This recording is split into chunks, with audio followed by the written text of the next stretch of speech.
കാണൂ പരസ്യരഹിതമായ ഏറ്റവും പുതിയ എപ്പിസോഡുകൾ.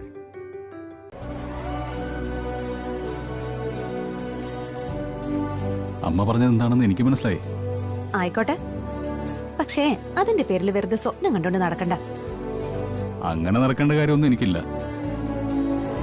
അല്ലെങ്കിൽ തന്നെ എപ്പോഴാ വെട്ടേറ്റ് വീഴാന്ന് പറയാൻ പറ്റില്ല. എൻ്റെ ഉള്ളിൽ സ്നേഹമൊക്കെ ഉണ്ട്, അതിനിപ്പം ഞാൻ മറച്ചു വയ്ക്കുന്നൊന്നുമില്ല. പക്ഷേ എന്നെപ്പോലെയുള്ളവരെ കൂടെ താമസിപ്പിക്കാൻ പറ്റുമെന്ന് താനാണ് ചിന്തിക്കേണ്ടത്. അങ്ങനെ അത്ര പെട്ടെന്ന് വെട്ടേറ്റ് വീഴുന്നവനൊന്നും അല്ല ഈ ബുള്ളറ്റ് ജഗൻ, അതെനിക്ക് ഉറപ്പാ. ഈ ശരീരത്തിൽ അമിത വേഗത്തില് ജീപ്പ് കയറ്റിയതല്ലേ, എന്നിട്ട് എന്തായി? അവന്റെ ജീപ്പ് ചളങ്ങി കാണും. അങ്ങനൊന്നും പറയണ്ട കേട്ടോ. കത്തി കയറിയ ഏത് ശരീരവും മുറിയും, വെടികൊണ്ടാൽ അവിടെ വീഴും. അതിന് തന്റെ ഇടവും ധൈര്യമുള്ള ചെറുപ്പക്കാര് ഇപ്പൊ ഈ നാട്ടിലില്ല. അപ്പോഴേ ബുള്ളറ്റ് എവിടെ ഇരിക്കേ, ഞാൻ അമ്മ അടുക്കളയിൽ പോയിന്ന് സഹായിക്കട്ടെ. ആഹാ, അതിന് തനിക്ക് പാചകമൊക്കെ അറിയാവോ? മുട്ട പൊരിക്കാനൊക്കെ എനിക്കറിയാം. മുട്ട പൊരിക്കണോ അത് പുൽസേ മതിയോ? എന്തായാലും മതി. ശരി, അപ്പോഴിന്ന് ഒന്നിച്ചിരിക്കാം.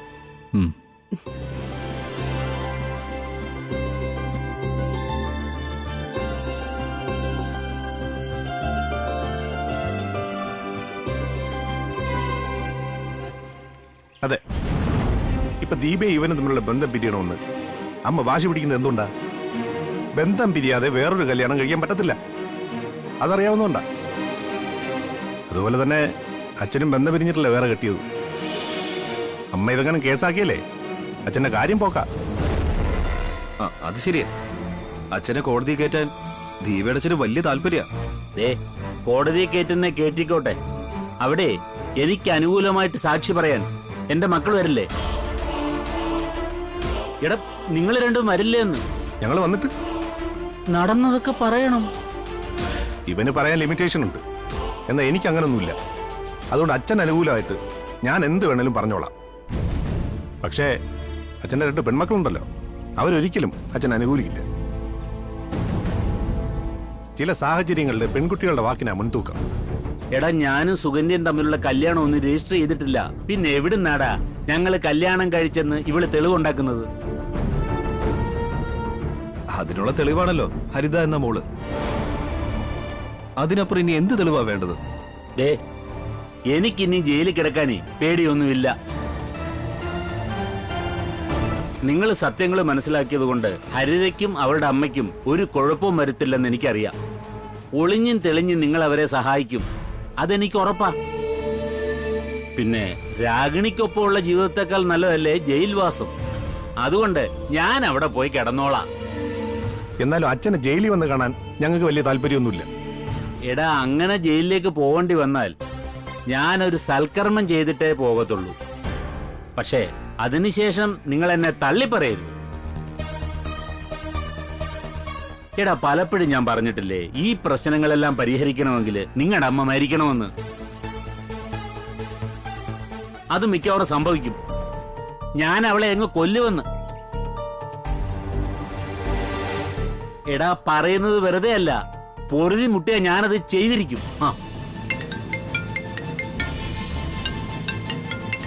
അച്ഛനത് പറഞ്ഞപ്പോ തന്നെ മൊബൈൽ അടിച്ചല്ലോ, ഇനി പറഞ്ഞത് നടക്കുവോ? നടക്കും, അല്ലാതെ ഇവനും ദീപമോക്കും ഒന്നും ജീവിക്കാൻ പറ്റത്തില്ലടാ ഹരി. ദീപയുടെ അമ്മയാ. അമ്മേ, ജയലാൽ എവിടെയാ? ഞാൻ പുറത്താണ് അമ്മേ. തിരക്കിലാണോ? എന്തുപറ്റി? വലിയ തിരക്കൊന്നുമില്ലെങ്കിൽ ഇങ്ങോട്ടൊന്ന് വരൂ. അതിനെന്താ, ഞാൻ ഇപ്പൊ തന്നെ അങ്ങോട്ട് വരാം. ശരി മോനെ. അങ്ങോട്ടെല്ലാം പറയുവാ, എന്തോ കുഴപ്പമുണ്ട്. ആ രാഗിണി നീയും ദീപയും ബന്ധം വേർപിരിയാത്തതിന്റെ പേരിൽ അവിടെ പോയി വഴക്കുണ്ടാക്കിയോന്നറിയത്തില്ല. ഏതായാലും ഞാനത് പോയിട്ട് വരാം.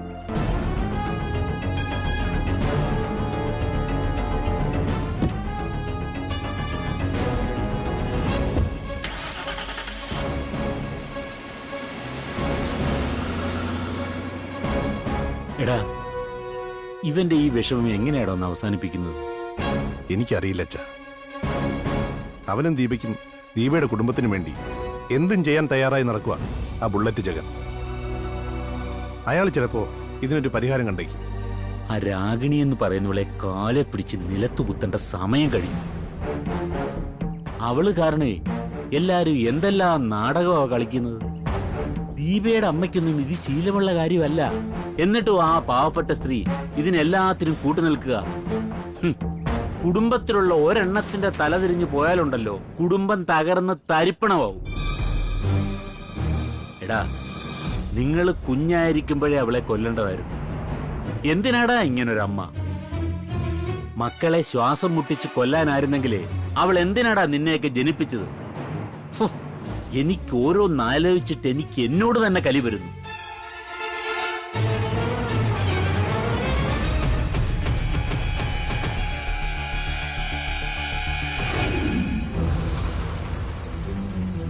എന്താമേ അത്യാവശ്യമായിട്ട് കാണണമെന്ന് പറഞ്ഞത്? ദീപ വിളിച്ചായിരുന്നോ? വിളിച്ചു. ഇനിയിപ്പോ എന്താ മോനെ ഇതിനൊരു പരിഹാരം? ഡിവോഴ്സ് നടത്തിയിട്ടേ കല്യാണം നടത്തൂന്ന് പറയുമ്പോ അതിൽ നിന്ന് രക്ഷപ്പെടാൻ ഞങ്ങൾ ആലോചിച്ചിട്ട് ഒരു മാർഗവും കാണുന്നില്ല. കാരണം ഇവിടെ മോന്റെ അമ്മയെ ചൂട് പിടിപ്പിക്കുന്നത് കാർത്തിയും എന്റെ കുട്ടികളുടെ അച്ഛനും കൂടിയാ. ദീപയോട് കുറച്ചുകൂടെ ബോൾഡ് ആവാൻ പറയണം. അതെപ്പോഴും പറയുന്നതാ, പക്ഷെ അയാളെ കൊണ്ടത് കഴിയുന്നില്ല. ഇപ്പൊ എന്റെ അച്ഛൻ പോലും അയാളുടെ മുമ്പിൽ ഒരു ഉത്തരമായിട്ടുണ്ട്. എന്റെ അച്ഛൻ ഈ ലോകത്ത് ഏറ്റവും പാവപ്പെട്ട അച്ഛനായിരുന്നാണ് ദീപ പറഞ്ഞുകൊണ്ടിരുന്നത്. എന്നാൽ അതിപ്പോ അച്ഛൻ തന്നെ തിരുത്തിയല്ലോ. സാഹചര്യങ്ങളാണ് മനുഷ്യരെ കൊണ്ട് അങ്ങനെയൊക്കെ ചെയ്യിപ്പിക്കുന്നതെന്ന് അമ്മയുടെ മോള് മനസ്സിലാക്കണം. ചേച്ചി എന്താ ലാലേട്ട ചെയ്യേണ്ടത്? ഞാൻ ഇവിടുന്ന് നേരെ വീട്ടിൽ ചെന്ന് കഴിഞ്ഞാൽ തറപ്പിച്ച് അമ്മയോടും ചാരുവിനോടും പറയും ദീപ വേറെ വിവാഹം കഴിക്കാൻ പോവുകയാണെന്ന്. പക്ഷേ അയാളതിൽ ഉറച്ചു നിൽക്കണം.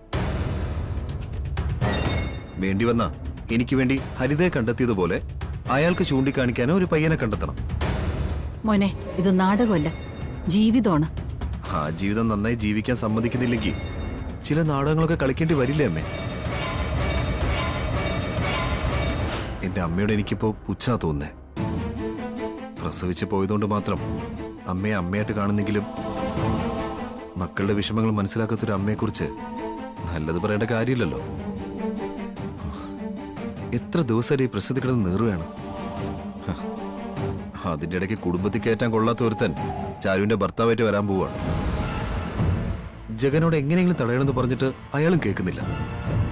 ആ കാര്യത്തില് ജഗേട്ടനെ കുറ്റം പറഞ്ഞിട്ട് കാര്യമില്ല ലാലേട്ടാ. ചാരുവിന്റെ സ്വഭാവം അത്രയ്ക്ക് മോശമാണെന്ന് മനസ്സിലായതുകൊണ്ടാ അങ്ങേര് സൈലന്റ് ആയത്. എനിക്കറിയാം ദിയ, എങ്കിലും ഇനി അവന് ഞങ്ങളുടെ വീട്ടില് എന്നെക്കാൾ സ്ഥാനം ഉണ്ടാകാൻ പോകുന്നത്. ഞങ്ങൾ മക്കളിൽ ഏറ്റവും കൂടുതൽ അമ്മ സ്നേഹിക്കുന്നത് ചാരുവിനെ. അവളെ ഇളയതായതുകൊണ്ട് പ്രത്യേകിച്ച്. പിന്നെ സമ്പത്തിനെ ഒരുപാട് സ്നേഹിക്കുന്നോണ്ട് ആ സ്നേഹവും കാർത്തിയോട് കാണിക്കാതിരിക്കില്ലല്ലോ. ആ ബന്ധം ഒരുപാട് മുന്നോട്ട് പോയോ മോനെ? പോകാനൊന്നും സാധ്യതയില്ല. ചെയ്യാവുന്നിടത്തോളം ശല്യം ഉള്ള സമയത്ത് ചെയ്യാൻ പറ്റുമല്ലോ.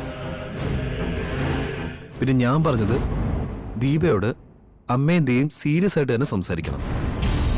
അയാൾ വേറൊരു വിവാഹം കഴിക്കാൻ പോവുകയാണെന്ന്. അത് അമ്മയും ചാരുവിനെയും കണ്ട തറപ്പിച്ചങ്ങ് പറയണം. ഒരു സംശയത്തിന് ഇടം കൊടുക്കരുത്. കള്ളം പറയാൻ ബുദ്ധിമുട്ട മോനെ. അത് സത്യം മാത്രം പറയുകയും ചിന്തിക്കുകയും ചെയ്യുന്നവരോട് കള്ളം പറയാൻ അമ്മ പറഞ്ഞ പോലെ ബുദ്ധിമുട്ടാ. എന്നാൽ നമ്മള് നമ്മുടെ മാന്യത കാണിക്കുമ്പോ അത് മനസ്സിലാക്കാതെ നമ്മളെ വേദനിപ്പിക്കുന്നവരുടെ മുമ്പില് കൂടുതൽ സത്യസന്ധരായിട്ട് കാര്യമില്ല അമ്മേ. അതാണ് ഞാനും പറഞ്ഞത്. എനിക്ക് അമ്മയുടെ മോളെ വേണം. ഇനി എന്തൊക്കെ സംഭവിച്ചാലും അതുപോലെ തന്നെയാണ് തിരിച്ചും. അതുകൊണ്ട് ഞങ്ങൾ ഒന്നിച്ച് ജീവിക്കാൻ ഞങ്ങൾക്ക് വേണ്ടി ചെറിയൊരു കള്ളം പറയുന്നതുകൊണ്ട് തെറ്റില്ലെന്ന എന്റെ വിശ്വാസം. ഞാൻ ഏതായാലും ഡിവോഴ്സ് ഒഴിവാക്കാൻ അവസാന ശ്രമം നടത്താൻ പോവാ. അമ്മ ഇതിൽ ഞങ്ങളെ സഹായിക്കണം.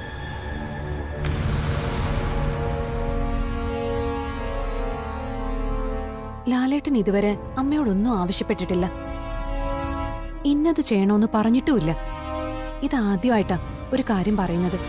അതും അമ്മയുടെ മോൾക്കൊപ്പം ജീവിക്കാൻ വേണ്ടി. അവിടെ നമ്മൾ ജീവൻ കളഞ്ഞിട്ടായാലും ലാലേട്ടനൊപ്പം നിൽക്കണം.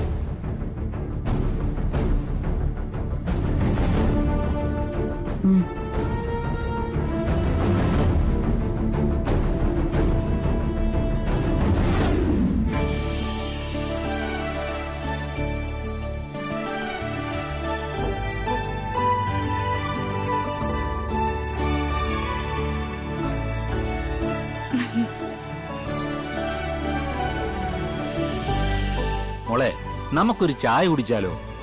ചായ ഒന്നും കുടിക്കണ്ട. മാർക്കറ്റിൽ പോലും എനിക്കൊപ്പം വരണ്ടെന്ന് പറഞ്ഞത് ഈ നാടകം പൊളിയെന്ന് കരുതിയിട്ടാ. എടി മോളെ, പൊളിയുന്നെങ്കിൽ പൊളിയട്ടെ. എനിക്ക് രാഗിണി എന്ന് പറയുന്ന രാക്ഷസിയെ പേടിയൊന്നുമില്ല. അച്ഛൻ അവരെ പേടിക്കണ്ട. പക്ഷെ പിടിക്കപ്പെട്ട് കഴിഞ്ഞാ പിന്നെ ദീപേച്ചിക്ക് ലാലേട്ടനെ ഒഴിയേണ്ടി വരുമെന്ന് മാത്രമല്ല, ഏട്ടന് വേറെ കല്യാണം കഴിക്കേണ്ടിയും വരും. അറിയാം. അങ്ങനെ ഒരു അവസ്ഥ വന്നാല് എന്ത് ചെയ്യുമെന്ന് ഞാൻ മോളോട് പറഞ്ഞിട്ടുണ്ടല്ലോ. പിന്നെ കൂടുതൽ ആലോചിച്ച് സമയം കളയാനൊന്നുമില്ല. ചെയ്യേണ്ടത് അങ്ങ് ചെയ്യും. അങ്ങനെ ചെയ്ത ആർക്കാ അച്ഛൻ നഷ്ടം? അച്ഛനെ സ്നേഹിക്കുന്നവർക്ക് തന്നെയല്ലേ. അത്തരം സാഹചര്യങ്ങളൊക്കെ ഉണ്ടാക്കാതിരിക്കുന്നതാ നല്ലത്. ദീപമോള് മോളുടെ വീട്ടിലേക്ക് ക്ഷണിച്ചായിരുന്നു. നാണക്കേട് കൊണ്ടാ ഞാൻ അങ്ങോട്ട് പോകാതിരുന്നത്. എന്ത് നാണക്കേടാണെന്ന് പറഞ്ഞാലും ദീപേച്ചി അമ്മയാൻ പോകുന്നു. അതുകൊണ്ട് ചേച്ചിയെ വീട്ടിലേക്ക് വിളിച്ചേ പറ്റൂ. എന്നിട്ട് ചേച്ചിക്ക് ഇഷ്ടപ്പെട്ട ഭക്ഷണം ഒക്കെ ഉണ്ടാക്കി കൊടുക്കണം. അപ്പൊ ഞാൻ മാറി നിന്നോളാം. അതെങ്ങനെ ശരിയാവും? അച്ഛനെ പോലെ നന്നായിട്ട് പാചകം ചെയ്യാൻ ഞങ്ങൾക്കാർക്കും പറ്റില്ലല്ലോ. നിന്റെ അമ്മയും നന്നായിട്ട് പാചകം ചെയ്യും. ഇനി അങ്ങോട്ട് പറ്റുന്നില്ലെങ്കിൽ ഞാനെല്ലാം നേരത്തെ ഉണ്ടാക്കി വെച്ചിട്ട് പൊയ്ക്കോളാം. ഇത് എത്ര നാളിങ്ങനെ ഒളിച്ചും പാത്തും നടക്കും? മക്കളെല്ലാം അറിഞ്ഞല്ലോ, പിന്നെ മരുമോൾ അറിയുന്നതാണോ നാണക്കേട്? മരുമോളും മരുമോളുടെ വീട്ടുകാരും ഒക്കെ അറിയുന്നത് നാണക്കേട് തന്നെ. ദീപയും ദീപയുടെ അമ്മയൊക്കെ എന്നെ അനുകൂലിക്കുന്നുണ്ടെങ്കിലും അവർക്ക് ചെറിയ നീരസമൊക്കെ കാണും. അറിയാവല്ലോ, സത്യസന്ധയായ ഒരു വില്ലേജ് ഓഫീസർ ആയിരുന്നു അവർ. അവരുടെ ഭർത്താവ് അവരോട് ചെയ്ത വഞ്ചനയൊക്കെ ഓർത്താല് അവര് വേറെ കെട്ടേണ്ടതാ. എന്നിട്ട് കെട്ടിയോ? ഈ സംഭവം അറിഞ്ഞതിന് ശേഷം അവരങ്ങനൊക്കെ സംസാരിച്ചെന്നാ ജയൻ എന്നോട് പറഞ്ഞത്. എന്നാലും അച്ഛനോട് വെറുപ്പൊന്നും ആ അമ്മയ്ക്ക് കാണില്ല. ഞാൻ ഇതുവരെ ദീപേച്ചിയുടെ വീട്ടിൽ പോയിട്ടില്ല. നമുക്ക് ഒന്നിച്ചു പോണം, അമ്മയും കുട്ടി. എന്നിട്ട് ഒന്നിച്ചിരുന്ന് എല്ലാവർക്കും ഭക്ഷണമൊക്കെ കഴിച്ചിട്ട് പോന്നാ മതി. അതുപോലെ അവരെല്ലാവരെയും നമ്മുടെ വീട്ടിലേക്കും ക്ഷണിക്കണം. എന്തായാലും മോളിഞ്ഞോട്ട് കയറ്, പോവാ.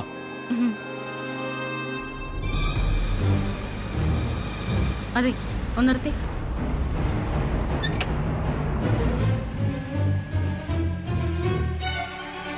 അതെ, ആ സ്കൂട്ടറിന്റെ പിന്നാലെ പൊക്കോ. മെല്ലെ പോയാൽ മതി, അവരറിയാതെ.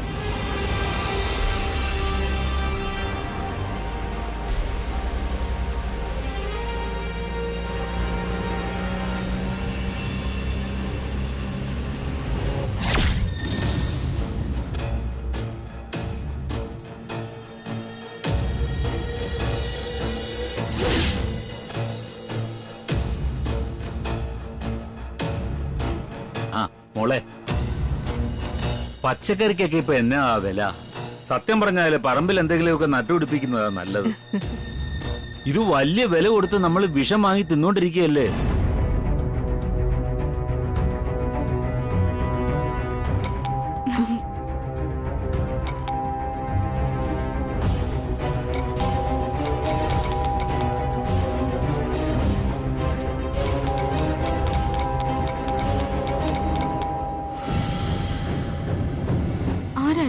ഈ നേരത്ത് ഞാൻ പോയി നോക്കാം. ഏതായാലും അച്ഛൻ പോണ്ട. ഗംഗേട്ട അകത്ത് പോ, അകത്ത് പോ. അമ്മേ വേണ്ട, ഞാൻ പോയി നോക്കാം.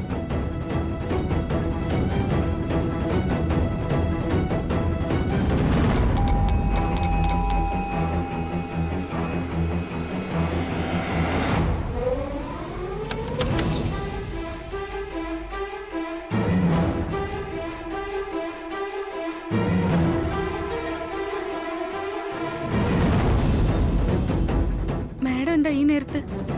അതെന്താ, എനിക്ക് നേരത്തെ വന്നൂടെ? അകത്തേക്ക് വരൂ മാഡം.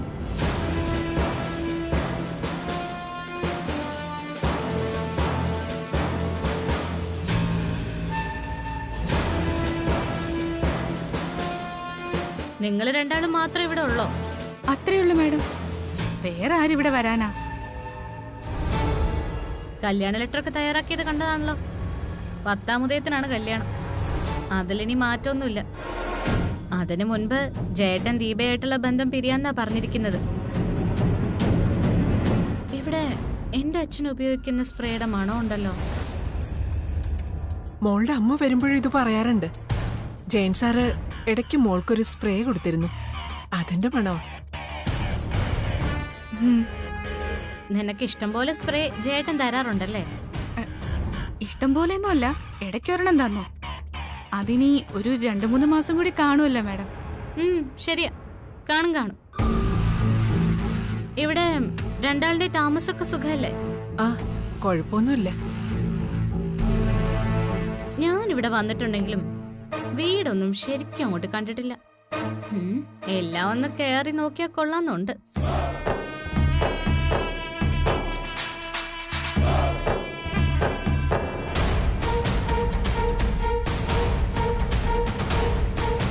ഇനി എന്തെങ്കിലും അറിഞ്ഞിട്ടായിരിക്കും മോളെ വന്നിരിക്കുന്നേ? അറിയില്ലമ്മേ.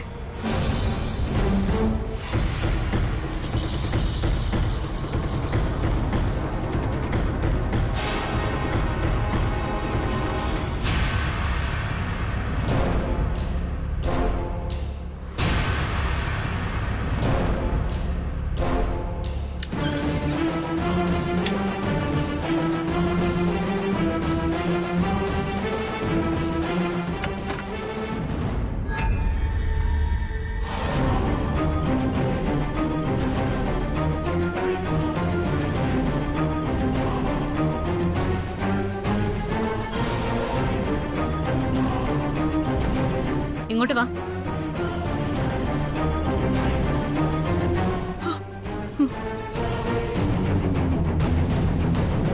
ഇറങ്ങി വരാൻ.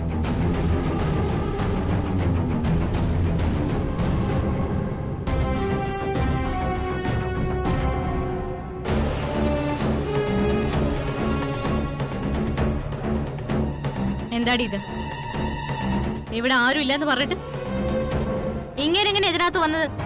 അത് പിന്നെ അച്ഛൻ ഞങ്ങളുടെ കുടുംബ സുഹൃത്താ. ഇന്ന് രാവിലെ അച്ഛൻ ഇങ്ങോട്ട് വന്നത്. ഇയാള് നിങ്ങളുടെ കുടുംബ സുഹൃത്തൊന്നും അല്ല, നിന്റെ അച്ഛനാ.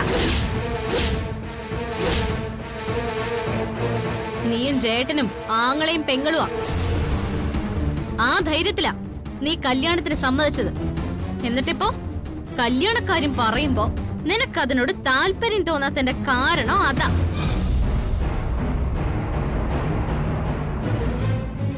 മുഹൂർത്ത സമയത്ത് കലവിട്ട് ഉടയ്ക്കാനാ നീയും ജേട്ടനും ഒക്കെ തീരുമാനിച്ചിരിക്കുന്നത്. കല്യാണത്തിന് മുൻപ് നിനക്കതിന്ന് പിന്മാറിയാ മതിയല്ലോ. അതോടെ രക്ഷപ്പെടുന്നത് ആ ദീപെന്ന് പറയുന്നവളാ. നീ പറയുന്നൊന്നും ശരിയല്ല. പിന്നെ എന്താ ശരി? ചോദിച്ച കേട്ടില്ലേ എന്താ ശരിയെന്ന്?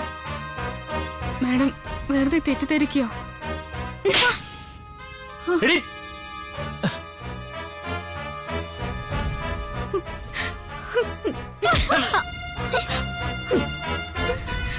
എന്താ ഇവളെ അടിച്ചപ്പോ നിങ്ങക്ക് നൊന്തോ?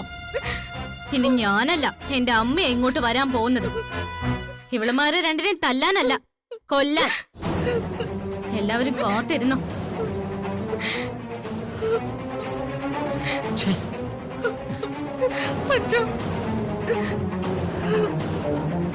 വെറുതെ പുറത്തു പോണ്ടെന്ന് പറഞ്ഞത് എന്നിട്ട് കേട്ടില്ല.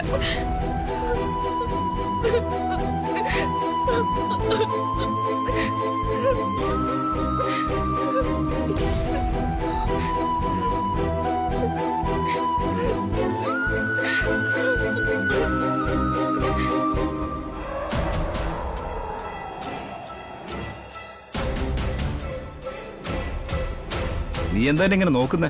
ആരെങ്കിലും ഏട്ടനെ വിളിച്ചായിരുന്നോ? ആരും വിളിച്ചില്ല. അതെന്താ ആരും വിളിക്കാത്തത്? നമ്മുടെ അച്ഛനെന്ന് പറയുന്ന ആ ചതിയനില്ലേ, ഏട്ടനെ വിളിച്ചായിരുന്നോ? നീ എന്താ ഇങ്ങനെയൊക്കെ സംസാരിക്കുന്നത്? പിന്നെ എങ്ങനെയാ സംസാരിക്കേണ്ടത്?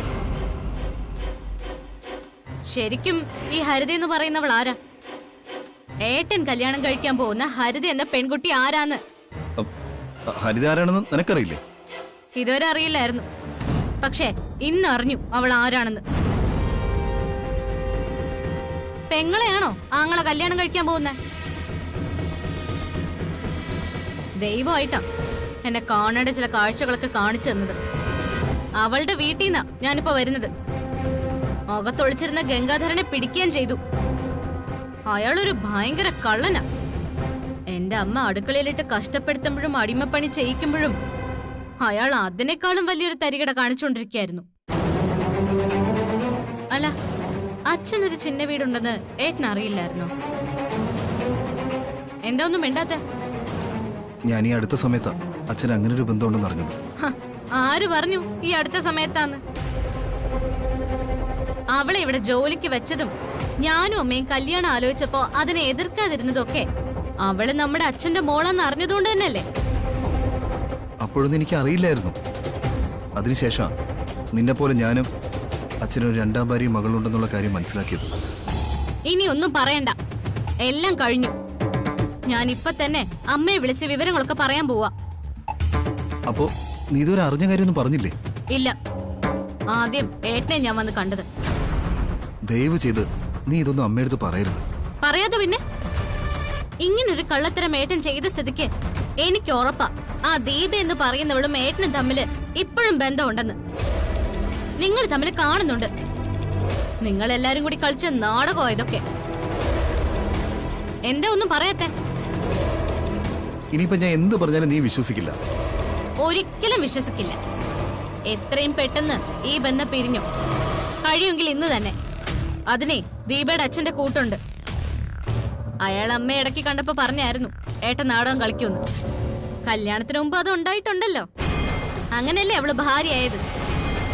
ദേ, ഇവിടെ ഒന്നല്ല 2 ചതിയാ നടന്നിരിക്കുന്നത്. അച്ഛനും മോനും കൂടെ അമ്മയെ കത്തിക്കുന്ന പണിയാ കാണിച്ചിരിക്കുന്നത്. അതുകൊണ്ട് അമ്മ തിരിച്ചും കത്തിക്കട്ടെ. നോക്ക്, മിക്കവാറും രണ്ടാം ഭാര്യയും മകളെയും ഗംഗാധരനും ഒക്കെ കൊന്നിട്ട് അമ്മ ജയിലിൽ പോവും. നീ എങ്ങനെ അമ്മയെ വീണ്ടും ജയിലിലേക്ക് പറഞ്ഞു വിടാനാണോ ആഗ്രഹിക്കുന്നത്? എനിക്ക് ആഗ്രഹമൊന്നുമില്ല. പക്ഷെ ഈ വഞ്ചനയ്ക്ക്, ക്രൂരതയ്ക്ക് അമ്മ ഇനി എന്ത് ചെയ്താലും ഞാൻ അതിനെ അനുകൂലിക്കും.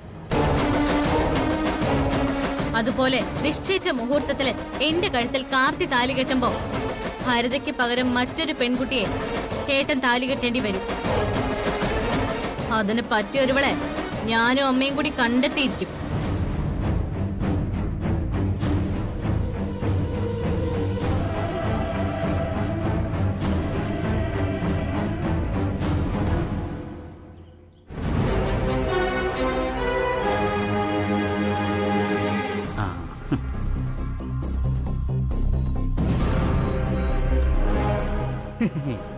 എന്താടാ? അറിഞ്ഞു അമ്മാവ, അമ്മാവന്റെ പുതിയ സെറ്റപ്പ് ഒക്കെ അറിഞ്ഞു. ഞാൻ മാത്രമല്ല, അമ്മായി ഒക്കെ അറിഞ്ഞിട്ടുണ്ട്.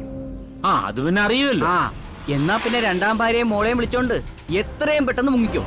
എങ്ങോട്ടാന്ന് വെച്ചാ ഓടി ഒളിച്ചോ. അമ്മായി ഉടനെ അവിടെ എത്തും, രണ്ടാം ഭാര്യയും മോളെയും കൊല്ലാൻ. അതുമാത്രമല്ല, അളിയനും ദീപയും നാടകം കളിക്കുകയാണെന്ന് അമ്മായിക്കും ചാരുവിനൊക്കെ മനസ്സിലായിട്ടുണ്ട്. ആങ്ങളെയും പെങ്ങളും കൂടെ അവരെ പറ്റിക്കുമായിരുന്നെന്ന്.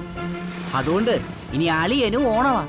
ചുരുക്കി പറഞ്ഞ തൃശൂർ പൂരത്തെക്കാട്ടി വലിയ പൂരമാ ഇനി അവിടെ നടക്കാൻ പോകുന്നത്.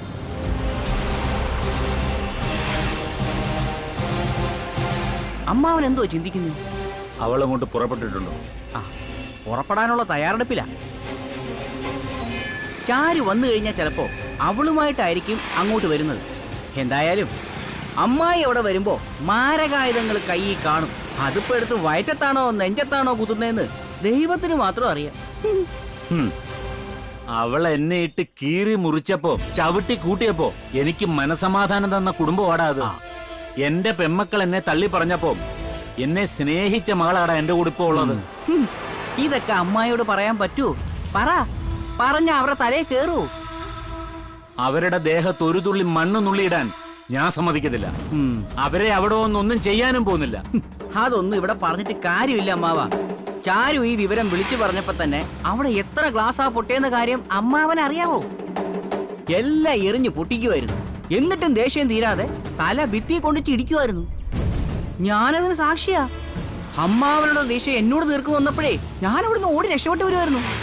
അങ്ങനെയുള്ള അമ്മായി അമ്മാവനെ കണ്ടാൽ എന്താ സംഭവിക്കാന്നുള്ള കാര്യം എന്നേക്കാൾ നന്നായിട്ട് അമ്മാവൻ അറിയാലോ. അതെ, എങ്ങോട്ട് പോവാ? ഓടാ ഇവിടുന്ന്.